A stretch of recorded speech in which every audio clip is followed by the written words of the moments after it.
Welcome on to Let's Bet It. Lauren Jabbar here with Alex Glaze. I said we are running on low sleep but high energy today because I was in Chicago last night with the Atlanta Hawks taking on the Bulls. It was a really good game, really close game.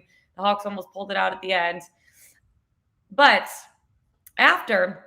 when you're sitting in 12-degree weather, apparently you have to de-ice a plane. And who knew, Alex, that it takes 2 hours to de-ice a plane?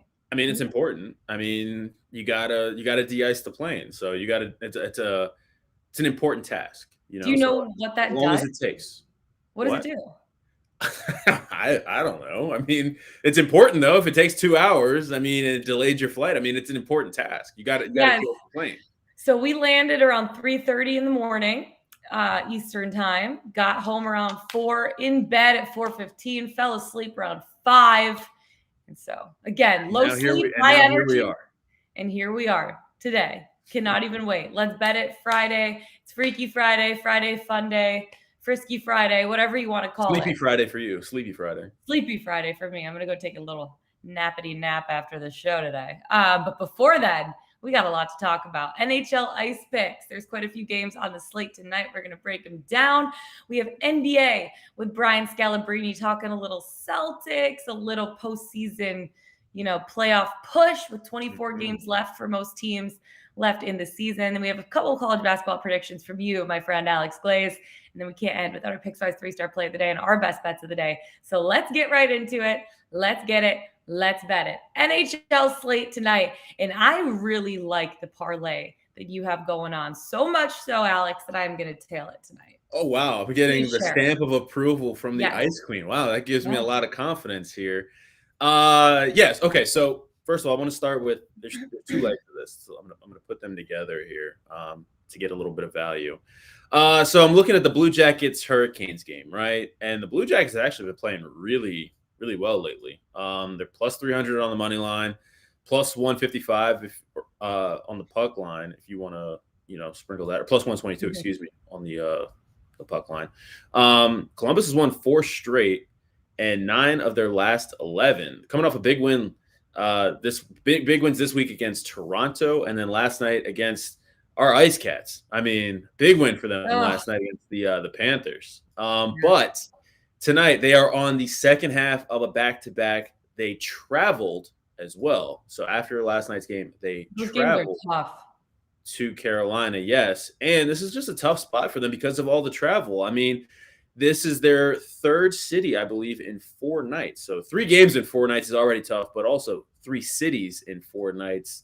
And the Hurricanes are just 2-8 in their last 10 games against the spread. So I'm looking at the 3-way money line just because it's kind of tough to trust the Canes cover in this spot. But I do like from the scheduling standpoint, the Hurricanes to win in regulation. So the first leg, Hurricanes, 3-way money line in regulation. I just think scheduling is going to be an issue for Columbus and catch up with them tonight. And then the second leg, I'm going to Denver, and I'm going to the Avs on the 3-way money line as well against the Jets. Winnipeg, the last time they were in Denver, lost 7-1 last month. And this is the first road game, or first home game, I should say, for the Avs. I think they played 4 straight road games. So, it's going to be crazy in there. The fans are going to be fired up. Everyone's going to be ready to roll.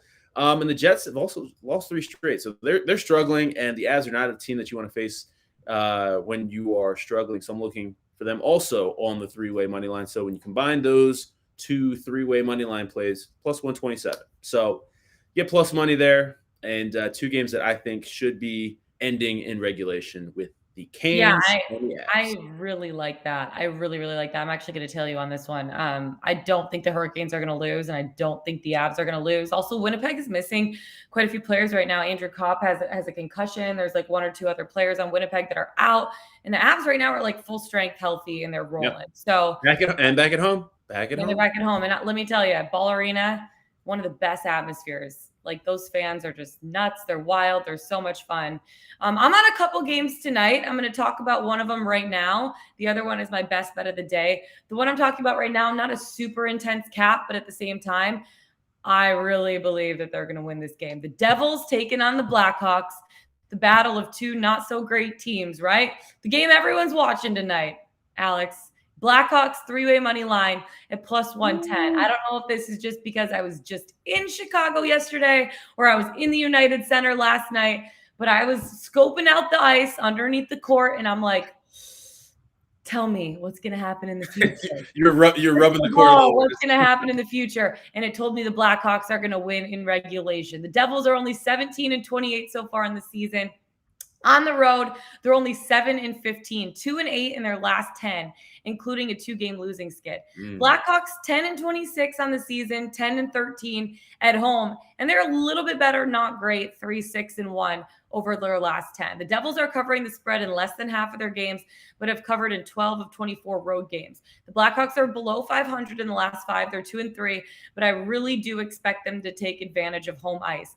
Even being there at the United Center yesterday for the Bulls game, it is so loud. I don't know if it's the fans or like how the arena is built, but I was sitting there and it was almost, I had my IFB in and it was really hard for me to hear my producer and Bob and Neek. I'm like, this place is freaking crazy. It's so loud. So if it's anything like that with hockey, because it's usually a little bit louder just because of the ice and how cold it is and sound reverberates, I mean, that crowd's going to be freaking rocking. So I expect the Blackhawks to take advantage of home ice.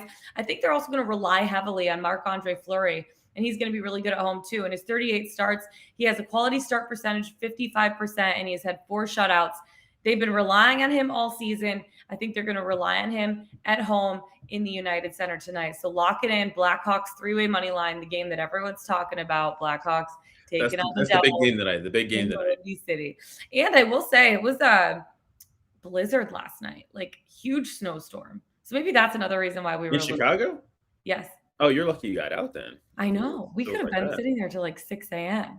You know, well, you were sitting there until you were sitting there for a little bit. So. We were sitting there until pretty late, and then I realized like we lost an hour of time. So I was like, oh my gosh, like. See, okay, I have a confession too. I'm glad you brought this up. What did I bring up? I'm nervous. Glad you brought this up. Time zones are like my actual Achilles heel. Hold on. Okay, why? Like, to the point where God. Recently I had to do something where I had to think about like time zones and like what time it is, and so I had to print out a map. I had to print out a map. No, you and don't have a map. Like I had to. Like for whatever reason, I cannot like get time zones in my head. Like that is just my Achilles heel. It makes no sense.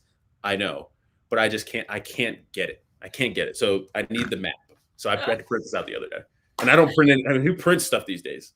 Like, I honestly don't even have a printer. Like, who owns a printer anymore? I mean, listen, you got to do what you got to do. You got to do what you got to do. That's actually hilarious. The other game I'm on, I'll talk about it since Scal isn't necessarily here yet. Kings taking on the Ducks in Anaheim. Mm-hmm. Kings 3-way money line at plus 135. If we're feeling like really spicy tonight, Alex, I might just do a 4-leg parlay just for fun. The Hurricanes 3-way, Avs 3-way, Blackhawks 3-way, and Kings 3-way. Let me put that in right now. Yes, please. Put that in and see what we get. Yeah. Put that in. It's a battle in the Pacific Division. LA won their 3rd straight game. They're 7-1-2 in their last 10 games. They're hot right now. Now the Ducks won their 2nd straight. They're 5-3-2 in their last 10.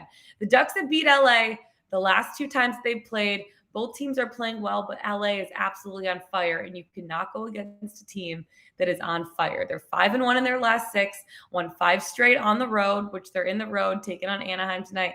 And they're not necessarily blowing teams out, so that's why I don't like the puck line. In the last 9 road games for the Kings, 7 were decided by a goal, and the other 2 were decided by 2 goals. They're averaging 2.9 goals per game. Arvidsson has 7 points in his last 5. I think he's going to help power them through.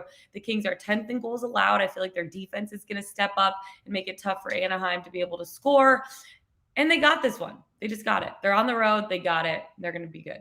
10-1 would be what that would pay out. Really? 10-1. Ooh. Do we do it? I'm betting them obviously all separately, but I'm just feeling a little frisky today. Maybe it's my lack of sleep. Maybe you said Kings, Avs, Blackhawks, and Hurricanes, right? That's what we're doing. Yep, all 3-way money line. Yeah. Yeah. Kings, not Canes. Kings, right? Yeah. Yeah. Why do they sound the same? Canes. I don't know. Canes. Canes. All right, let's go from the ice to the boys. because we are going right to college basketball. I think we're waiting for Scal. His computer is having a little issues this morning. It's okay. It's Friday. Things are going crazy. I didn't get much sleep. Alex has time zones printed out. Scal's computer is not working. It's just a weird day. It's a weird day. Let's move on to college basketball. I am laying off college basketball today. I haven't necessarily had a great streak recently. I had a couple good games, but today is just not for me. I don't love the slate. But you have a couple games that you're looking at. One of them is in the Big Ten. The Nittany Lions. Tell me about that money line pick. Barely Big Ten teams. No offense, Jared. No offense. Yeah, so these are two leans for me because I'm probably taking the night off college basketball too, to be completely honest here. But I'm looking at the Penn State Northwestern game. We'll start there. And when we're talking about the kids, you got to look beyond the numbers, right? Because it's not all about the numbers when it comes to the kids. You got to factor in travel. How are they feeling? What time of year? Final, whatever. Whatever's going on. Tonight is senior night for Penn State. Wow. It's senior night. So I'm looking at this, and in addition to it being senior night, it's also a big game because this is for 10th place in the Big Ten tournament, or in the Big Ten, which inevitably, if you're in 10th place, you get the 10th seed, the Big Ten tournament, whatever. What that means is you get an extra day of rest in the Big Ten tournament. So this is potentially a big game for both Northwestern and Penn State. Yeah. And I just see Northwestern having to rely a lot on the three tonight, which they've been a decent 3-point shooting team, but they're not going to be able to get anything inside because that's just where Penn State's strength is. They're elite interior defenders. Not to mention Penn State 8-0 against the spread in their last 8 home games. I'm not messing with the short numbers here though. These are I don't trust Penn State at all. So I'm just going with the money line here. You just don't trust the kids in general. Game here. That's my lean.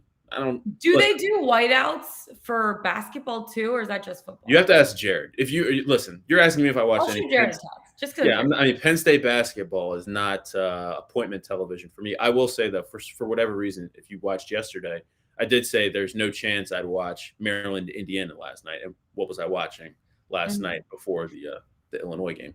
Maryland, Indiana. So I'm probably going to end up watching that one. But the other college basketball game I'm on, Richmond and St. Louis. Another senior night situation here. St. Louis, better offensive team, better rebounding team, and probably a better defensive team as well. But this is a revenge spot for Richmond after losing to St. Louis earlier this season. And again, like I said, it's senior night. This is a St. Louis team that has struggled on the road this year as well. I believe only winning 4 of their 9 road games. So this is just a good spot for Richmond. But again, I do not trust the short number. I'm not laying any points. I'm just going to take the money line, or that's the way I'm leaning. I might take the money line. I would suggest the money line because you just don't trust the kids. But it is senior night, so those are my two. I love a good senior night. Leans for the night. When the family comes, they give out like those. The emotion, last time on the court, it's a great night. You got to go out with a bang at home. So for whatever reason, the senior night factor, kind of factoring into my handicap a little bit. I like that. I like the senior night factor. That's good. That's really good. Okay, this is my favorite because when we take it from college basketball to NBA, I can say, let's take it from boys to men. Boys to men. Let's bring in Brian Scalabrine, chat a little NBA because there are quite a few games on the slate tonight, 9 to be exact. Scal, how are you doing? Happy Friday. Oh, man. I went to All-Star last weekend, and, man, it was cold as hell out there. I don't understand why the NBA – someone needs to talk to them about doing All-Stars in only warm cities. I'm like – I got no interest. I leave Boston. I'm looking outside. There's 12-inch snow in Boston. I got to go to Cleveland for All-Star break. Like, by the way, the city did a great job, but, like, they can't control the weather. Oh, man, it was awful. But let me ask you a question. How old are you to know Boyz II Men? Like, I will be 30 this year. I will be 30. So that was, like, my prime time. I love Boyz II Men is classic, timeless. I mean, they there's no era for Boyz II Men. They bleed through all times. Yeah, I know. I might honestly introduce it to Gen Z at this point because like we can't have them fade out. We can't have them fizzle out. You know what I'm saying? Scout, you were at All-Star then. What was your favorite part of the entire weekend being there? Getting on the plane coming home. No, I I've interviewed so many players that if you asked me who I interviewed, I'd forget 20 of them. That's how it was, like one after another. So a lot of interviews and stuff like that. And I didn't even go. I'm like, I'm invited to the Michelob party, VIP.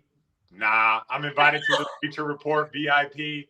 Just too cold. Just didn't want to. Just like Then you got to go outside and just. It's so funny because normally I travel and like I got like a great life balance, right? I'm like home with my family and then I travel and then I get my alone time and whatever. But we're not traveling that much as broadcasters anymore. So like the idea of just chilling in my hotel was like that's all I really wanted to do. I got one more for you about All-Star Weekend. Just how do we get some juice back in the dunk contest? The dunk contest used to be so awesome. It used to be the highlight of All-Star Weekend for me personally. And it seems like we lost some juice. How do we get it back? Yeah, just throw it away and go into what I've been saying for the last 5 years, one-on-one competition. 30 players, everyone representing their team, $1 million on the line. No, 2 million. 1 million going to charity, 1 million going into the pocket. And just have dudes play one-on-one, king of the court. Come on. Come on. How is my idea not so much better? I actually really like that. King of the court. Speaking of king of the court, or maybe not so much this season, former All-Star Kemba Walker shut down, right, for the rest of the season. Is it old age? Is it nagging injuries? Is it a disconnect with the coach that led to Kemba maybe just not having one of his best seasons? So when you're LeBron James and you're bear with me my stories, right? I love the story. You're 6'9", 250 pounds, and you lose 10% of your athleticism. You probably won't even notice. But when you're 5'11" and you're Kemba Walker and you lose 2% of your athleticism, you're all of a sudden you can't play in the league anymore. That's the difference between being 5'11" and even like long and 6'5" or long and 6'3". So it's just one of those things where once you lose that juice, that pop, like it's hard to make up for it. We saw like one of my favorite seasons I've ever witnessed was Isaiah Thomas, and we saw the decline of that. And like he hasn't got his athleticism back, and that's why he can't do what he did. But he probably lost like 5% of his athleticism, and like he can't even be in the league anymore. So that's just the issue with small guards. Yeah. I got a question for you actually about that game tonight, about the Knicks Heat game. Play I'm looking at, and I wanted to get your opinion before I share mine. Okay. I'm looking at Duncan Robinson tonight. Last night I was on Marcus Smart over 1.5 threes, which looking back, 1.5. That was done the first half of the first quarter. What did he finish with? 5? 5 is what he finished, I think. So tonight I'm looking at Duncan Robinson, 4 or more threes. Ooh. What are your initial? That's a lot. But what are your initial thoughts before I throw out any numbers? Do you have any thoughts? My initial thoughts are like the Knicks overhelp. Miami's the best passing team. Duncan Robinson, like as hard as he plays, he probably is going to benefit from the break. So, man, if you would have said 2.5, I'd be like all over that. So 2.5 is the like that's the prop. But I want a little extra. I don't want to make it easy tonight. Last night was too easy. Okay. Yeah, I want to sweat something. 2.5 is a no-brainer. All right. Well, I like what you're thinking. I like you're putting all the basketball together. All your logic and reason is working. Like the Knicks overhelp and Miami passes it. Duncan Robinson's fresh. He should be good. But man, going into a game and trying to make 4 threes is not like a lock by no means. Yeah, this is a guy, Alex is a guy, Scal, that bets the under all the time just because he wants to sweat it out. I want to feel something. I want to feel. So I want to every Duncan Robinson 3 tonight, I want to be on the edge of my seat. So you're taking, hold on here. I don't understand what you're doing. You made it 3.5, but the prop is 2.5. And so the prop, his prop is 2.5, and it's minus 163, I think, on FanDuel. So you need him to make 3, right? So I just need him to make 4 or more because they also have the ladder. So if you go to 4, it's plus 168. All right. So Duncan, so I'm going to be a little biased here because Duncan Robinson is my boy. So yeah, I'll co-sign that. I'll stamp that one. I'll stamp that too, just because he went to Michigan. Go blue, baby. Go blue. Last game before All-Star break, 6 for 13 against the Hornets. That's all. I'm going to throw out some more later, but he's going to let it rip. He's going to let it rip tonight. All right. Yeah, I know another game that you're on is the Dallas Mavericks taking on the Utah Jazz. Mavs getting 5.5 points in this one. They've won 2. What do you see from this game? Yeah, I think the Dallas Maverick defense is really predicated of stopping Utah. So I'm not saying they're going to win, but I like the 5.5. I think the game is going to be close. I think Dallas is in a position now where they got to move forward, and Luka's got to step up and put these guys in a position to, you start elbowing for a position. So, and the fact that Utah's ahead of them right now. So I like Dallas sending a message starting the break. I think it's going to be a close game. And so when I first saw this, I saw it at 6.5, and it seems like a lot of the money is coming in on Dallas. So I really think Dallas is going to be able to, like I said, I don't know if they're going to win, but I think them coming off the break, Jason Kidd is going to be able to prep these guys to prepare for Utah's defense, which is stingy at times, but there are some weaknesses there. You're also on a game that's past my bedtime, so I won't be watching this. The Clippers-Lakers game tonight. You like the Clippers? Yeah, I think like the hangover for all the drama surrounding the Lakers, like the Clippers living for this moment right now. Like they don't have their picks, so we don't have to worry about Clippers tanking. And the fact, like right now, when you're the Clippers and you have been kicked when you're down for so many years by the Lakers, this is your opportunity to get back and kick them when they're down. And I think the Lakers have so much drama surrounding them. No Anthony Davis. Like all this talk about LeBron and who's running the Lakers. Is it LeBron? Is it Rich Paul? Is it the Lakers? So I just think like this is a huge moment. I think the Clippers are going to take this game. And when the Clippers are healthy, fresh, I know they don't have their main guys. When its key is when they're fresh, they play extremely hard. Ty Lue's got these guys like really getting after it. And when they are playing hard, they're a tough team to beat. So I like the Clippers tonight winning this game, actually. Let's take us to New Orleans because I think Mardi Gras is in like 4 days. But I want to talk a little bit about Zion. What do you make of the report that he's hesitant right now to commit to the Pels because of his distrust with, VP David Griffin, his handpicked medical staff? Like, what is your take on that whole situation? Well, like, listen, where there could be some truth to this, right? Yeah. If I'm advising Zion, I'm looking at it like this. One, don't do a Mountain Dew commercial sitting on the couch playing video games when you're not playing. Like, number one, don't do that. Like, do Peloton, do something else. Just don't do that. Peloton. Yeah, you know what I mean? You guys know what I'm saying with this one. Yeah. Like, that's not a good look for Zion. Two, like, if Zion was 265 pounds and he was, like, working out, getting ready, getting closer, and he has a problem with David Griffin and all this stuff, I'm fine with that. I'm fine with you stepping up and saying all the things that you want to say. But when you're not playing, you're rehabbing away from the team. And the reason you're not playing is because you can't get your weight under control. Like, I have a problem with you doing all those things and then blaming David Griffin for that. So, like, I don't know what's going on there, but here's what I think is happening. I think they're trying to flip the script and basically say, if I'm Zion's camp, let's use I'm Zion's camp. You want me to want you. So therefore, pay me $180 million, even though I didn't play a single game this season. So they're making it like, no. You're not going to break up with me. I'm threatening to break up with you unless you pay me all my money. So that's what I think is going on here. No, you can't fire me. I quit kind of a thing. Basically, like if you don't offer me my full max, I'm leaving. Yeah. Even though, like, New Orleans would be crazy to offer Zion the max money right now, even though he is a max player when he plays. Do you guys know that he averages more points per 36 than anybody in the history of the game? Not Michael Jordan, not Allen Iverson, not Kobe Bryant. Zion Williamson averages more points per 36 than anybody. Yet, like, we don't see him out. How often do you see it? Right. Yeah. You don't see it. Yeah. They call Porzingis the unicorn. I call Zion the unicorn. I never see him. I've never seen a unicorn. I never see Zion play. I saw him playing video games, drinking Mountain Dew, though, big 2-liter bottle. All that.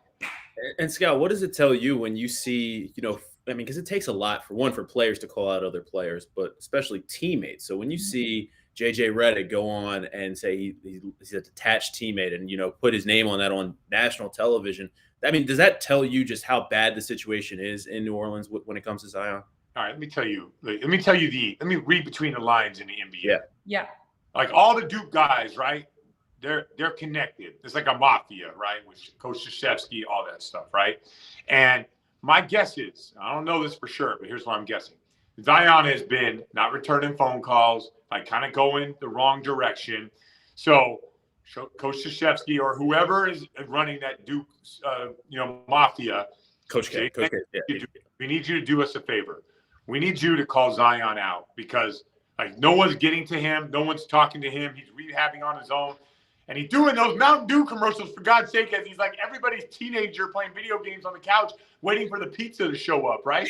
So I think it was a message from the Duke Mafia relayed through JJ Redick. I don't think it was malicious by no means. I think JJ Redick can go up to Zion and be like, listen, young fella, I had to call you out because you weren't respecting the Duke brand and what we've done in the past in the way that we take care of one another. So I kind of look at it. There's some reading between the lines on that one.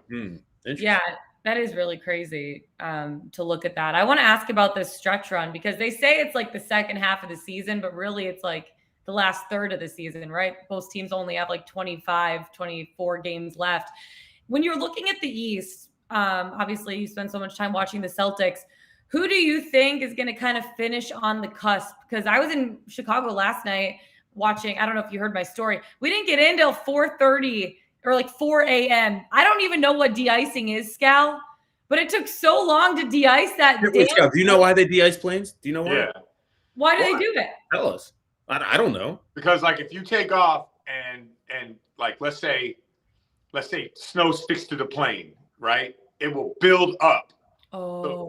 So once you take off and you start going, the snow and the ice and stuff like that will stick to the wings. And trust me on that. You don't want your wings covered in ice. So that's why they do it. So when you're taking off and the snow, it won't stick. So all you got to do is get above, a certain feet. And then once you're going fast enough, then the snow will just roll right off the plane. So think about it you're thinking the ice will eventually that de-icing stuff will go away. Yeah, all you got to do is get up to speed, and then everything just kind of flows right over the wings. So that's how the de-icing. Why were they? Wait. Were you going out of Atlanta? You were de-icing in Atlanta? No, out of Chicago. So we played the Bulls last night. The Hawks played the Bulls last night in Chicago, and then it was 12 degrees. It was really cold, and there was a snowstorm. But they were de-icing for a while. It was crazy. We were sitting there for a couple hours. But who do you think is going to kind of end up in those cusp spots? Because the Hawks did play, especially a solid second half against the number one team right now in the East. So that's funny. We ran a simulator the other day because how does the Eastern Conference, what does the computer say, right? Because if you have to go in and dive into every single opponent, I ain't Rain Man over here, right? So the computer had the Atlanta Hawks somehow winning a play-in and finishing 7th. So I'm looking at the Brooklyn Nets and I'm thinking, in what world does the Atlanta Hawks, as currently constructed, beat the Brooklyn Nets as currently instructed? So I was looking at that thinking the computer has to be wrong. But then you look at the schedule for the Hawks, it gets a little bit easier. The schedule for the Nets, it gets a little bit tougher. So when you're trying to unfold who's going to finish into this play-in game, it's all going to come down to if a guy has a sprained ankle, that can affect the entire bottom of the Eastern Conference. But I do think the Nets are going to finish in the play-in. And I think they're going to be a murderous matchup for whoever they play. But I will take, this is crazy, if the Bulls finish 1 and the Nets somehow lose their first play-in game, or let's say they're 9-10. That's crazy, but let's just say. I would take the Bulls with a week off beating the Nets coming off of 2 games in a week. So, but once again, and we'll talk throughout, it all comes down to matchups. The Eastern Conference is so up in the air. By the way, Toronto owns Miami this year for whatever reason, and they might play Miami in the first round with a 2-7 matchup. So just when this unfolds, then we'll be able to dive into it. I like the Celtics to beat a lot of teams, but I don't know if we can beat Milwaukee or Brooklyn. Yeah. You're talking about the Nets, and they just added Goran Dragic. Do you believe that Steve Nash, his former teammate, can kind of help get Dragic back into form and he can be a solid piece for this Nets team that added a ton of pieces? Yeah, if you're a futures bettor, betting the Nets win the championship right now as they look kind of disastrous, on paper, they're not playing. It might be a decent bet, but I do believe that Steve Nash, that squad is good on paper. You check every box you want. You got physicality, you got defensive versatility, you got the best player in the world, you got Kyrie. Hopefully he gets to play in all the games and he doesn't go crazy and just start missing games for whatever reason. They got shooting with Curry. Maybe if Joe Harris comes back. So like when you write a championship level team in today's day and age, they have everything that you would want in a championship level team. But that's just like writing it down on paper. You got to go out there and play, and you got to see if this Ben Simmons not wanting the ball late in games is going to affect them or not. But I do like them. I think they're better off. And I think I told you guys this. Like, I don't think that the Brooklyn Nets were a championship level team before the trade deadline. I think they're a championship level team now. Yeah. Scal, we so appreciate your time. Thanks so much for coming on. Amidst the computer issues, we made it work. Yeah. Are you on your cell phone right now? Is that what we're doing? Yeah, I'm like a millennial now with the phone. Phones for everything. Like I can be old school with a computer. A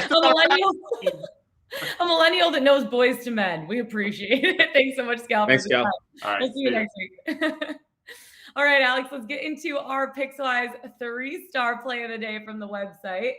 Who we got today? Yeah, okay, we got a couple up on the website right now. I'm going with Kyle Vandersloot, who is looking at Nice. Iowa minus 11.5. Vandershaw. Sorry, Kyle. Oh. Iowa minus 11.5. And we got a couple other up on the website. So head over to the Pickswise website and check out those 3-star plays. Yeah, you don't want to miss out. Pickswise.com. Check it out. We got some 3-star play of the days. 3-star bets, 3-star play of the days. I don't know. I'm running on like 2 hours sleep. Who knows? Okay, our best bets of the day. Alex, hit me with it. What you got? All right. So last night we were on Marcus Smart over 1.5 threes that cashed in the first quarter. Wasn't much of a sweat. I want to get a little sweaty tonight. Just because you're not betting any unders today. So we have no unders. But I want to be on the edge of my seat. I want to be engaged for a full game.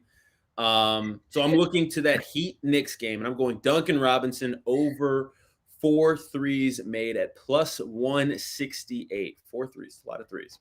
Yeah.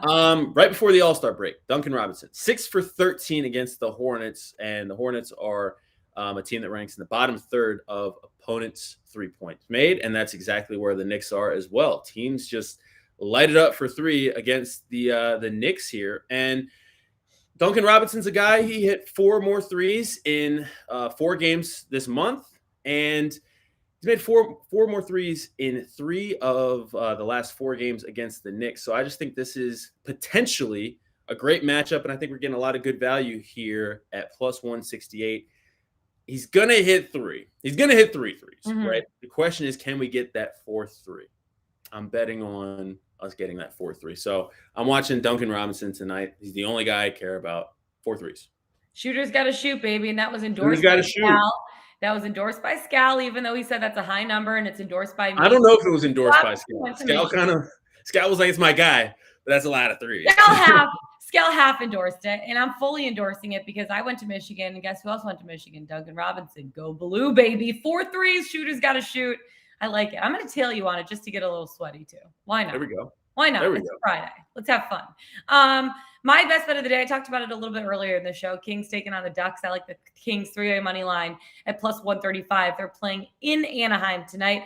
LA is on fire right now. They won their 3rd straight game. They're 7-1-2 in their last 10. The Ducks also are pretty good. They've won 2 straight, now 5-3-2 in their last 10 games. The Ducks have beat the LA Kings the last 2 times that they've played. Both teams playing well, but I got to choose the team that's on absolute fire right now. Okay, 5-1 in their last 6. They've won 5 straight on the road. They are not blowing out teams, though, which is why I don't like the puck line. In the last 9 road games, they've won 7 of them by 1 goal, the other 2 by 2 goals. They're averaging 2.9 goals per game. They're 10th in goals allowed. The defense is going to step up on the road. They got this one on the road in Anaheim. Kings 3-way money line at plus 135. Lock it in, my friends.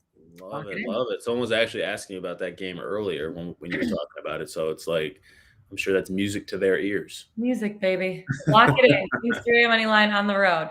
That's it for us today. Find us on the Pickswise YouTube channel. Go to pickswise.com. Follow us on Twitter. Alex Glaze, Glaze-a-Laza. I'm Lauren Jabara. Best of luck tonight. We'll see you tomorrow. Don't miss us too much. Let's get it. Let's bet it.